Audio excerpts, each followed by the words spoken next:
پښتون ټایم کې مو په سلامونو هرکلی کوم. الله دې وکړي چې روغ او جوړ به اوسئ. له هر څه نه مخکې که تاسو زموږ چینل نوي سبسکرایب کړئ نو مهرباني وکړئ زموږ چینل در سره سبسکرایب کړئ. د نړۍ 10 مشهوره ښکلي وپېژنئ. په یوه نظر پوښتنه کې د هالیووډ ورځپاڼې د 2019 زېږدیز کال په لومړۍ کې ترسره کړي. د نړۍ په مشهورو ښځو کې 10 ښکلي یې له 1 نمبر څخه تر 10 نمبر پورې په ګوته کړي. اول مونیکا بلوچي. مونیکا بلوچي د نړۍ په 10 ښکلو ښځو کې لومړی مقام لري. نوموړې یوه سینمایي اداکاره ده او د طبیعي ښکلا څخه برخمنه ده. دا ښځه د ایټالیا ده، اوس مهال 48 کلنه ده. دوهم کیتي اپتون. دا ښځه چې د دې 10 میرمنو ترمنځ یې دوهم مقام خپل کړی دی د خپلې ښکلې او کلاسیکي څېرې له کبله چې د 40 او 50 لسیزو یادونه پکې خوندي دي مشهوره ده.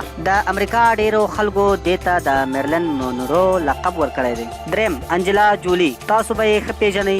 ډیره مشهوره اداکاره او د ښځو حقوقو برخه کې مشهوره میرمن ده. په دې لیست کې دریم مقام خپل کړی. جولي د نړۍ له قدرتمندو ښځو څخه حسابل کیږي. هغې په 2018 زېږدیز کال کې د دې لیست سر یعنی لومړی مقام خپل کړی و. څلورم ایشوریا رای. د هندي فلمونو مخکښه اداکاره ایشوریا رای د دې لیست څلورم ځای خپل کړی. ایشوریا رای د هند په جنوب کې زېږېدلې. ایشوریا رای په 1994 زېږدیز کې د نړۍ د ښکلا ملکه پیژندل شوې وه. پنځم ایرینا شایک. دا میرمن چې په دې لیست کې پنځم ځای لري د روسیې هیواد اوسیدونکې ده. نوموړې د فوټبال د مشهور لوبغاړي رونالډو مخکینۍ نامزاده وه. شپږم مریم اورزلي. دا میرمن له ترک پلار او الماني مور څخه په المان کې پیدا شوې ده. هغې د حرم سلطان سریال کې د خرم سلطان په بڼه کار کړی چې د بهترینې لوبغاړي د جایزو په ګټلو سره هم پیژندل شوې ده. اووم شارلیز ترون. شارلیز ترون 1915 اګست میاشت کې په جنوبي افریقا هیواد کې نړۍ ته راغلې ده. هغه د خپلې کورنۍ یوازینۍ اولاد ده چې نړۍ ته راغلی. شارلیز په 15 کلنۍ کې خپل پلار لاس ورکړ چې اوس د سینما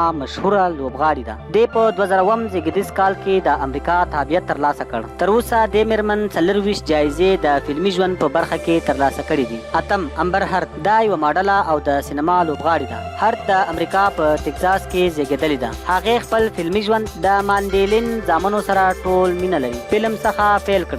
هرد په 2015 میلادي کې د جاني دوب په نوم سړي سره واده وکړ او په 2014 کې بیرته ورڅخه جلا شوه. نهم ریحانه. د دې ښځې هنري نوم ریانا ده. د موډ لوستونکي او طراح ده او په 1988 کې د سنت مایکل بارادوس ښار کې زېږېدلې ده. د دې لومړی هنري البوم په 2015 زېږدیز کال کې بازار ته راغلی. لسم سکارلت جوهانسون. راغلو د لیست وروستۍ طبقې ته د جوهانسون مشهوره امریکایي لوبغاړې ده. مور یې یهودي ده. هغه خپله هم وایي چې زه هم یهودي یم. جوهانسون په 2014 کال کې د دوهم ځل لپاره د نړۍ له ژوندیو ښځو څخه ونومول شوه. د یادونې وړ ده چې نوموړې د دوهم ځل لپاره د اسکوایر مجلې له لوري د نړۍ د جذابې میرمنې په توګه معرفي کیږي. امید ده چې ویډیو مو خوښه شوې وي. که مو ویډیو خوښه شوې وي نو چینل در سره سبسکرایب کړئ. مننه.